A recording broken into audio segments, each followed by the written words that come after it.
Welcome to my YouTube channel. आज मैं आपको बच्चों क्लास 4th के लिए ईवीएस के चैप्टर नंबर 26 को पढ़ाऊंगी। हैंड टू हैंड जितने भी क्वेश्चन आंसर है वो भी लिखने बता दूंगी, ताकि क्वेश्चन आंसर के लिए आपको अलग से वीडियो देखकर बिल्कुल भी परेशान ना होना पड़े। तो चलो पढ़ना स्टार्ट करते हैं। बुक के पेज नंबर 204 पर चैप्टर नंबर 26 है और इसका नाम है फौजी वहीदा। यहाँ पर देखो आपको एक लेडी ऑफिसर की तस्वीर दिख रही है, तो ये इन्हीं की तस्वीर है जिनके नाम पर ये चैप्टर है फौजी वहीदा। तो बच्चों ये जो चैप्टर है ना, एक इंटरव्यू के रूप में है। तो यहाँ पर इनसे फौजी वहीदा से कुछ सवाल पूछे गए हैं, उनका इंटरव्यू लिया गया है। तो इन्हीं की ज़ुबानी इस चैप्टर को इंटरव्यू के तरीके से बनाकर लिखा गया है। जैसे जैसे पढ़ोगे अच्छे से समझ आता जाएगा। तो यहाँ लिखा है, क्या तुमने इनकी फ़ोटो कहीं देखी है? ये है लेफ्टिनेंट कमांडर वहीदा प्रिज्म। ये भारतीय नौसेना में डॉक्टर हैं और नौसेना के समुद्री जहाज़ पर काम करने वाली गिनी चुनी महिलाओं में से एक हैं। समझ में आया कि ये लेडी कौन है बच्चों? ये लेफ्टिनेंट कमांडर वहीदा प्रिज्म है, जो कि भारतीय नौसेना में डॉक्टर का काम करती हैं और भारतीय नौसेना के अंदर समुद्री जहाज़ों पर काम करने वाली बहुत कम महिलाएं होती हैं। तो उन बहुत कम महिलाओं में से एक महिला फौजी वहीदा भी है। ये पहली महिला हैं जिन्होंने एक पूरी परेड की कमान भी संभाली है। समझ में आया कि एक पूरी परेड की इन्होंने कमांडर के रूप में भी काम किया है। किसी भी सेना के अंदर ये एक बहुत बड़ी बात और रुतबा माना जाता है। एक पूरी ही परेड को संभालना ये एक बहुत बड़ा ओहदा होता है बच्चों। तो यहाँ पर है कि तुम्हारी इस किताब के लिए हमने उनसे कुछ ख़ास बातचीत की है। जैसे कि पहला प्रश्न वहीदा से पूछा गया कि आप अपने बचपन और स्कूल के बारे में बताएं। तो वो कहती हैं कि मैं थन्ना मंडी नाम के बहुत छोटे गांव से हूँ। ये जम्मू कश्मीर के राजौरी ज़िले में है। मैंने सरकारी स्कूल से पढ़ाई की है। मेरे गांव की कई लड़कियां भी इसी स्कूल में पढ़ने आती थीं, पर वे इसके बाद आगे पढ़ने के बारे में कुछ नहीं सोचती थी। लेकिन मैं तो बहुत कुछ बनना चाहती थी। यानी कि उनके साथ पढ़ने वाली लड़कियां जब तक वो स्कूल में पढ़ती रहीं तो कभी उन्होंने आगे पढ़ने के बारे में नहीं सोचा। मगर जो फौजी वहीदा है ना, उन्होंने शुरू से ही आगे बढ़ने और पढ़ने के बारे में वो सोचा करती थी। हमेशा आगे बढ़ना चाहती थी वो। मुझे आगे पढ़ने की बहुत इच्छा थी। मैं 10वीं की पढ़ाई पूरी भी करना चाहती थी। तो उस समय ये हमारे इलाके के लिए एक नई बात थी कि कोई लड़की 10वीं तक पढ़ाई कर रही है। इसके कारण मेरे मम्मी पापा को बहुत मुश्किलें आई, यानी कि लोग उनको ताने देते थे। यहाँ तक कि हमें गांव भी छोड़ना पड़ा। तब हम नानी के घर राजौरी के अंदर रहे और मैंने 12वीं कक्षा राजौरी से ही नानी के घर पे रहकर पास की, क्योंकि गाँव के जो लोग थे फौजी वहीदा को आगे पढ़ाने के हक़ में नहीं थे और उनके पेरेंट्स को बहुत परेशान करते थे। तो उन्होंने क्या किया कि अपना गांव छोड़ दिया और नानी के घर जाकर रहने लगी। नेक्स्ट क्वेश्चन उनसे पूछा गया कि तो आप पहले से ही कुछ अलग सोचती थी? तो उन्होंने जवाब दिया कि जब मैं बहुत छोटी थी तभी से कुछ अलग करना चाहती थी। मुझे मोटरसाइकिल चलाने का बहुत शौक़ था। हम 3 बहनें हैं। पापा भी यही चाहते थे कि हम बहनों में से एक डॉक्टर बने, एक वकील बने या पुलिस में जाए और एक बच्चों को पढ़ाए। तो मैं भारतीय नौसेना में डॉक्टर बन गई हूँ और मेरी बहन जम्मू पुलिस के अंदर है। यानी कि उनके वालिद साहब भी उन्हें आगे पढ़ाना चाहते थे। अपनी तीनों ही बेटियों को एक बड़े ओहदे पर देखना चाहते थे। अगला प्रश्न उनसे पूछा गया कि आप डॉक्टर कैसे बनी? तो वहीदा ने बताया कि इसके लिए मैंने बहुत मेहनत की, बहुत मन लगाकर पढ़ाई की। मेरे दोस्त और घर वालों ने भी मेरी बहुत मदद की। मैंने जम्मू मेडिकल कॉलेज के अंदर दाखिला लिया। वहाँ मैंने 5 साल पढ़ाई की और MBBS की परीक्षा भी पास की।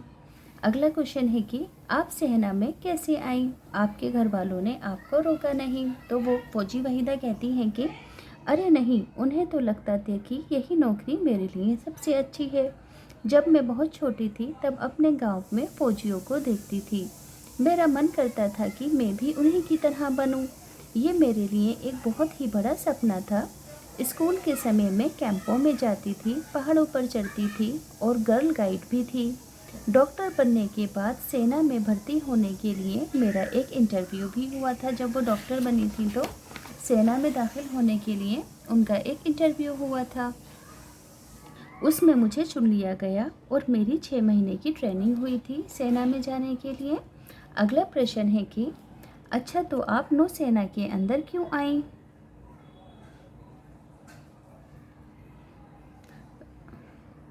नौसेना में तो समुद्री जहाज़ों पर ही रहना पड़ता है। तो वहीदा कहती हैं कि मुझे घूमने का बहुत शौक़ है, मेरा दूर दूर जाने का मन करता है।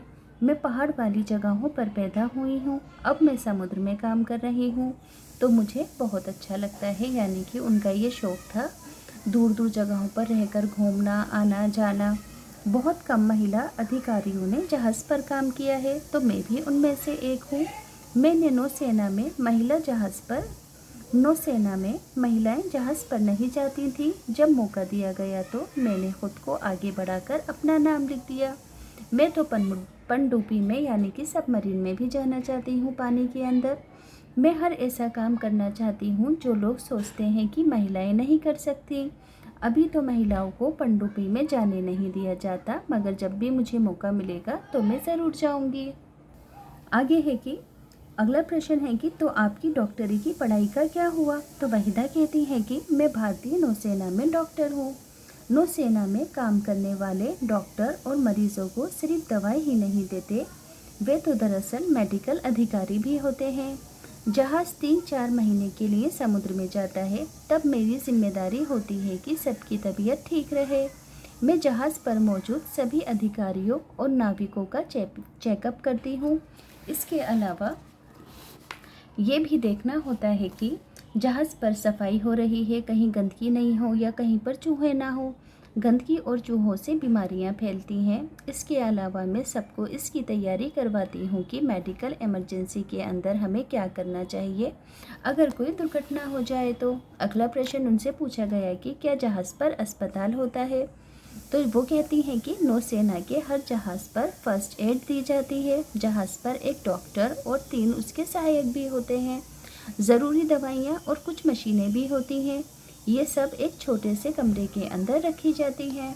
अगला प्रश्न उनसे पूछा गया कि आपने जब परेड की टुकड़ी का नेतृत्व किया, यानी कि उनकी कमान संभाली परेड की टुकड़ी की, तब आप ऐसा करने वाली पहली महिला बनी। इसके लिए आपने बहुत मेहनत की होगी। तो वो कहती हैं कि 3 साल तक मेरी परेड देखने के बाद मेरे अधिकारियों ने मुझे ये मौका दिया। मुझे लगा कि मेरे अधिकारियों ने मुझे चुना, मुझे विश्वास दिखाया। इसलिए मैंने बहुत लगन से परेड करने का अभ्यास किया और पूरी ही परेड का नेतृत्व किया। अगला प्रश्न है कि परेड के बारे में कुछ बताएं। तो वहीदा कहती है कि जब परेड होती है तो पीछे 4 टुकड़ियां चलती हैं। पूरी परेड के अंदर 36 निर्देश यानी कि 36 तरह के आदेश देने होते हैं। निर्देश इतनी ज़ोर से देने होते हैं कि सबसे पहले वाली टुकड़ी के लोग भी सुन पाएँ, देखने वाले तक भी आवाज़ें सुन लें जो मैदान के दूसरी तरफ बैठे होते हैं। अगला प्रश्न उनसे पूछा गया कि 4 टुकड़ियों के आगे चलते हुए आप घबराई नहीं? उन्होंने कहा कि घबराहट तो नहीं थी, पर यह है कि 36 बार चिल्लाकर ज़ोर से बोलना और निर्देश देना होता है। एक भी भूल गए तो पूरी परेड में गड़बड़ हो जाएगी। मैंने पूरा 1 महीना सुबह शाम अभ्यास किया था। परेड तो मैं स्कूल में भी करती थी। आगे अगला क्वेश्चन है कि आपके नाम में जो शब्द प्रिज्म है, इसका क्या मतलब है? तो वहीदा कहती हैं कि ये नाम मेरे पापा ने मुझे दिया था। प्रिज्म ऐसा कांच होता है जो कि 7 रंग दिखाता है। वे चाहते हैं कि मैं भी इसी की तरह अपनी पहचान बनाऊं, इसलिए इन्होंने बचपन से ही मुझे ये नाम दिया था, प्रिज्म। अब देखो आगे पहला क्वेश्चन है कि क्या तुम किसी को जानते हो जो सेना में है? तो हाँ, वे वायुसेना में हैं। वे क्या काम करते हैं? तो वो पायलट हैं। क्या तुम सेना में जाना चाहते हो? तो हाँ। कौन सी सेना में जाना चाहते हो? तो आप अपनी मर्ज़ी से लिखेंगे। मैंने यहाँ पर लिखा है वायुसेना। आगे अगला क्वेश्चन है कि सेना की तरह कौन कौन सी नौकरियों में लोग वर्दी पहनते हैं? तो पुलिस की नौकरी में लोग सेना की तरह वर्दी पहनते हैं। वहीदा नौसेना में डॉक्टर का काम करती हैं। नौसेना के तुम कौन से और 5 काम बता सकते हो कि कौन से होते हैं? जैसे कि कप्तान, इंजीनियर, पायलट, नर्स और रसोइया। अब देखो आगे अगला क्वेश्चन है कि क्या तुमने कभी कोई परेड देखी है ना? अपने स्कूल की परेड में 36 बार निर्देश देकर देखो, जैसे कि परेड दाएं दिखेगी, दाएं देख, परेड हिलो मत, खुली लाइन चल, निकट लाइन चल। तो तुम इसमें परेड के कुछ और निर्देश जोड़ सकते हो, जैसे कि सावधान, विश्राम, दाएं मोड़, तेज चल, परेड थम।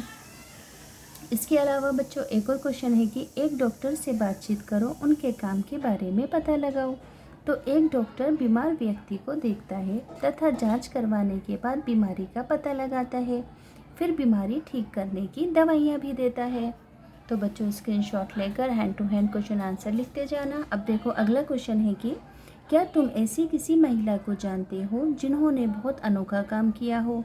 तो बच्चों उनसे आपको कुछ सवाल जाकर पूछने हैं। अगर देखो जाकर पूछना पॉसिबल ना हो तो आपको बहुत सारी मशहूर महिलाओं के यूट्यूब पर इंटरव्यू दिख जाएंगे, आप उनको यहाँ पर लिख सकते हो। जैसे कि मैंने लिखा कि किरण बेदी वो पहली भारत की महिला थी जो भारतीय पुलिस सेवा में भर्ती हुई। उस समय ये बहुत बड़ी बात थी क्योंकि जब महिलाओं को पढ़ने भी नहीं दिया जाता था। उनसे पूछे गए निम्न प्रश्न इस प्रकार हैं। जैसे कि पहला प्रश्न पूछा गया कि भारतीय पुलिस सेवा में आकर आपको कैसा लगा? तो उन्होंने कहा कि मुझे लगा कि जैसे मैं 7वें आसमान पर हूँ। अब देखो यहाँ पर भी कुछ क्वेश्चन हैं, 2 क्वेश्चन और हैं कि आपने पुलिस अधिकारी ही क्यों बनना चाहा? तो उन्होंने कहा कि मैं दिखाना चाहती थी कि महिलाएं किसी से कम नहीं। अगला क्वेश्चन है कि आपको अपने सेवा काल में कोई परेशानी तो नहीं हुई? तो उन्होंने कहा कि हाँ, शुरुआत में हुई। मेरे वरिष्ठ अधिकारी मुझे आसान काम देते थे, वे मुझे कमज़ोर समझते थे।